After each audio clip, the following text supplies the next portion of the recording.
Hey there, Digital Educator Certification Cohort. Welcome to another What's Up Wednesday. I hope you're doing well. I hope you had a good, recharging spring break and that you were able to find some time to do things that like fed your piggy bank, right? Whether that be your well-being piggy bank, your mental, emotional, that kind of area, or just the ability just to, connect with those you love and the things that you like to do and recharge. Welcome back to it, right? So here we are.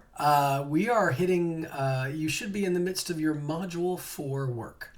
Now, Module 3 is what we had prior to the break, if you'll remember. And that one covered accessibility, thinking about like universal design for learning, and taking into account all the things we needed to take into account when doing accessibility. And what's interesting about that is that in April, we're actually doing our Accessibility Awareness Month, where we will be featuring sessions from the instructional development team on how to do certain things as it relates to accessibility. We'll also be having a Fix Your Content Week, where we will be just hanging out, waiting for you to come in and we can work through you making your content more accessible. So good times. I hope you're looking forward to that. That's coming in April. But we really had a great week. The week before spring break, you guys were really bringing it home. I'm always amazed at how instructors' personal experience really impacts how they do their classes, whether that be a loved one dealing with something or the first time that they encountered having to teach towards someone with some kind of disability, and how that changes just everything for them. So again, super excited about that, and hope that you got as much out of the module as we did in grading. Now, looking at this week, right? Your engagement and multimedia stuff. Wow, there's some stuff in here, right? You've got some pretty neat reflections around engagement and its use in courses, and how students can get more engaged. I specifically liked the challenges in integrating multimedia in your course reflection. That's one is due today, if I'm not mistaken. One of the early pieces of advice I saw in this one was one of her strategies was going to be try not to do everything all at once. And that's a great strategy. It's that old African proverb, right? How do you eat an elephant? One bite at a time. Introduce things one at a time. Don't try to do too much too soon. And then make sure that you're providing those checkpoints and practice opportunities along the way for your students with these types of tools, especially if they're new. And then linking into good instructions and expectations around their use, always going to be something good. So again, really good. We're digging in and providing feedback, so please make sure to pay attention to that. There's a lot of great stuff going on there. Now, thinking to next week. Next week is an important week. Next week is the assignments and assessments module, and or whichever week it might be for you. And we go through a lot of good stuff, and really I think one of the main takeaways is that effective assessment is the key to assessment, right? And I think right now, in the age of AI and the age of Chegg and other cheating types of apps, the way that we assess becomes all the more important, right?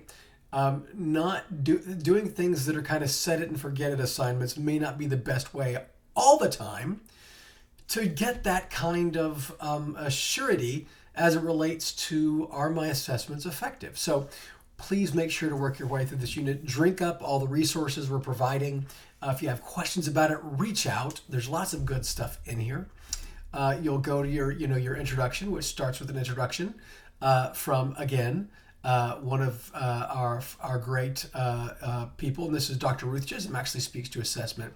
And I think she has some good thoughts here in her video as well. But we get into the why this matters, and why all these things are important, just like we do in every module, right? So that shouldn't be new to you. And then we have, assignment design and assignment strategies, and then revising assessments for flexibility or real-world application, right? All those types of things, that's just in Lesson 10. Lesson 11, how to do interactive lessons, how to foster growth with feedback and promoting integrity. And then the put it into practice place, where we want you to look at all the tools that we recommend and how this is that innovative show and tell assignment that we've talked about.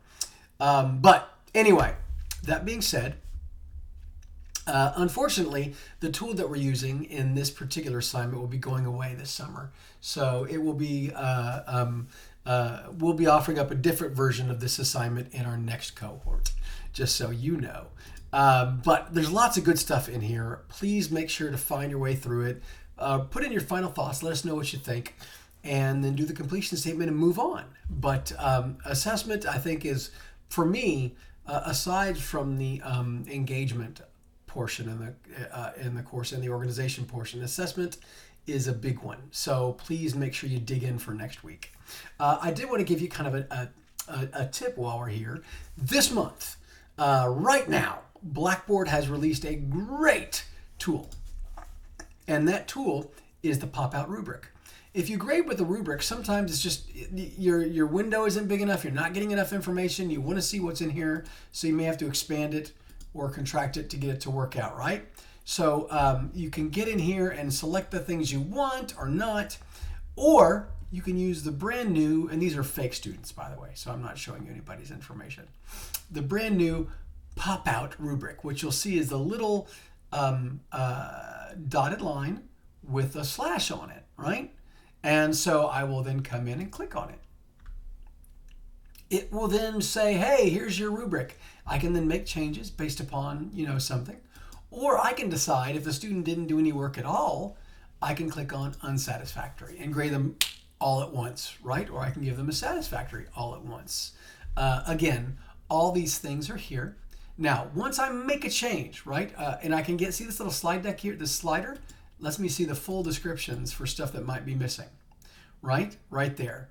But here I am, okay, I've done that. Maybe I want to leave some overall feedback in the same page. I can do that as well right here and type that in. So just so you know, these things are available. Now, when I go to leave, boom, I just close it, and there we are. It's got the updated point score for this particular student. So just so you know, I could let's come back in here again. And I have already posted it, so that might be part of the problem. Let's go back to the pop-out. And wait for it to load. Oh, there it is. There's the save button. That was my problem. This is real time, y'all.